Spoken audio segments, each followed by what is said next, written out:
Exercise का आता है explain why some fabrics are called synthetics. एक बात बताओ, क्वेश्चन पूछा है कि क्यों कुछ धागों को या कुछ फैब्रिक्स को हम सिंथेटिक फाइबर्स क्यों कहते हैं। तो some fibres do not occur in the nature. कुछ ऐसे फाइबर्स होते हैं जो नेचर में नहीं मिलते हैं हमें, जो प्राकृतिक तौर पर नहीं मिलते हैं हमें, जिसे इंसान बनाता है, इसीलिए हम इनको सिंथेटिक फाइबर्स कहते हैं या मैन मेड फाइबर्स कहते हैं। फिर से सुन लो, हम सम फाइबर्स को सिंथेटिक फाइबर क्यों कहते हैं, कुछ धागों को हम इंसानों द्वारा बनाए गए धागे क्यों कहते हैं, क्योंकि कुछ धागे ऐसे होते हैं जो हमें नेचर में नहीं मिलते हैं, इसलिए हम इन्हें सिंथेटिक फाइबर्स कहते हैं या मैन मेड फाइबर्स कहते हैं। Mark the correct answer.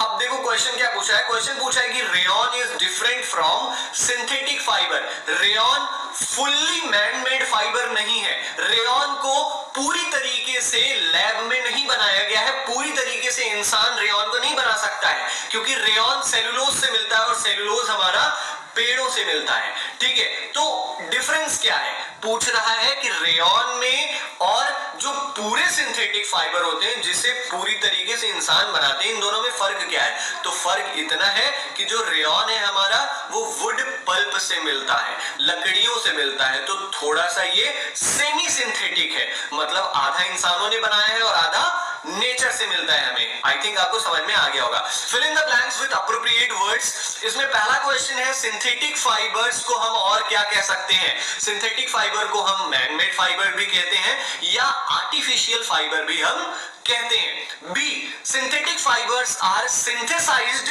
From raw materials called petrochemical. जो सिंथेटिक मटेरियल्स होते, जो सिंथेटिक फाइबर्स होते हैं, जो मैन मेड धागे होते हैं, वो किनसे मिलकर बनते हैं हम बताते हैं आपको। मैंने आपको ऊपर भी बताया था, ये यहाँ पर है ना, कि जो हमारे ये सिंथेटिक मटेरियल्स होते हैं वो किससे मिलकर बनते हैं, पेट्रोकेमिकल से मिलकर बनते हैं। तो यहाँ पर वही हमें भरना है कि सिंथेटिक फाइबर्स वो फाइबर्स होते हैं जो कि बनाए जाते हैं पेट्रोकेमिकल्स से।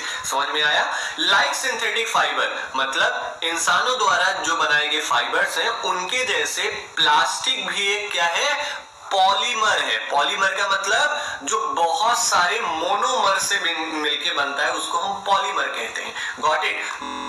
नाउ हमारा फोर्थ क्वेश्चन आता है, give examples which indicate that nylon fibres are very strong. कुछ उदाहरण दीजिए जिससे हमें ये पता चल सके कि जो नायलॉन के धागे होते हैं वो बहुत मजबूत होते हैं। तो nylon fibres are very strong, nylon fibre बहुत ज्यादा मजबूत होते हैं क्योंकि नायलॉन के फाइबर से ही पैरासूट बनाए जाते हैं। पैरासूट आप जानते हो, अगर कोई इंसान हवा में कहीं एयरक्राफ्ट से या किसी एरोप्लेन से कूदता है जमीन पर आने के लिए तो वो पैराशूट पहनकर कूदता है। ठीक है, तो पैराशूट नायलॉन से बनता है, वो बहुत मजबूत होता है नायलॉन, इसलिए पैराशूट बनाया जाता है। हम जानते हैं पहाड़ चढ़ने के लिए जो रस्सियां होती हैं वो भी नायलॉन से बनाई जाती हैं क्योंकि नायलॉन बहुत ही मजबूत फाइबर माना जाता है। समझ गए क्या रीजन है क्यों नायलॉन को हम मजबूत फाइबर मानते हैं, क्योंकि पैराशूट और जो रस्सियां हैं, जो पहाड़ पर चढ़ने के लिए यूज होने वाली रस्सियां हैं, वो भी हमारे नायलॉन से बनती हैं। Fifth question, explain why plastic containers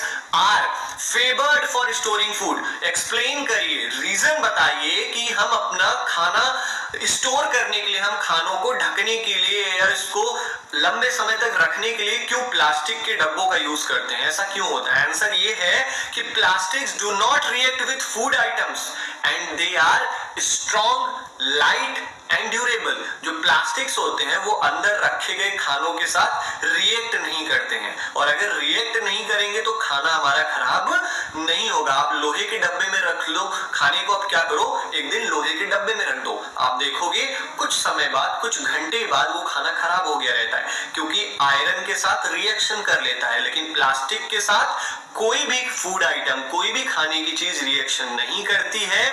और इसके अलावा जो प्लास्टिक्स बहुत स्ट्रॉन्ग स्ट्रांग होते हैं, बहुत मजबूत होते हैं, हल्के होते हैं और लंबे समय तक चलते हैं। इसलिए हम इन्हें अपने किचन्स में डब्बों के तौर पर यूज करते हैं, खाना रखने के लिए यूज हम करते हैं। Hence they are favoured for storing food. यही कारण है कि प्लास्टिक्स का यूज हम क्या करते हैं, फूड स्टोरिंग के लिए करते हैं। Got it? प्लास्टिक क्या होता है, स्ट्रांग होता है, लाइट होता है और ड्यूरेबल होता है, लंबे समय तक चलने वाला होता है। Okay, now question number 6, explain the differences between thermoplastics and thermosetting plastics. आपको डिफरेंस, अंतर बताना है कि थर्मोप्लास्टिक क्या है और थर्मोसेटिंग प्लास्टिक क्या है। अगर मेरी लैंग्वेज में जानना चाहे तो थर्मोप्लास्टिक जिसे हम हीट करके एक शेप से दूसरे शेप में कन्वर्ट कर सकते हैं।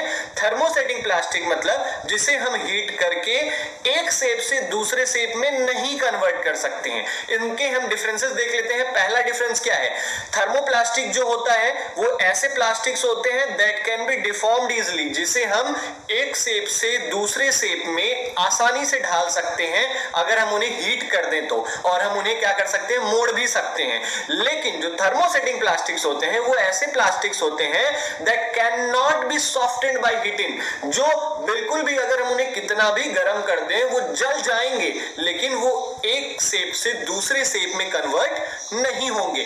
थर्मोप्लास्टिक का एग्जांपल क्या होता है, थर्मोप्लास्टिक का यूज क्या क्या होता है, कहां कहां होता है? मैन्युफैक्चरिंग कार, जो कार्स होती हैं हमारे यहाँ, जो गाड़ियां होती हैं, उसकी 40 से 50% जो पार्ट्स होते हैं वो प्लास्टिक के ही बने होते हैं, आप जानते ही हो, और वो थर्मोप्लास्टिक्स होते हैं। टॉयज, खिलौने हमारे घर में आते हैं, वो भी थर्मोप्लास्टिक्स होते हैं। डब्बे, जो हमारे यहाँ अलग अलग चीजों को रखने के लिए डब्बों का यूज होता है, हमारे किचन में चाय पत्ती चीनी रखने के लिए जो यूज होते हैं डब्बों का, वो भी थर्मोप्लास्टिक से ही बने होते हैं।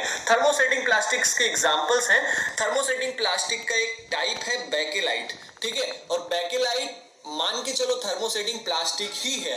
इसका यूज कहां पे होता है, इलेक्ट्रिकल स्विच को बनाने में, जो फैन को चलाने के लिए, लाइट को ऑन करने के लिए जो हम स्विच का यूज करते हैं, वो भी थर्मोसेटिंग प्लास्टिक से बनता है। हैंडल्स फॉर वेरियस यूटेंसिल्स, मैंने आपको पहले ही बताया कि जो बर्तनों के हैंडल्स होते हैं वो भी हमारे थर्मोसेटिंग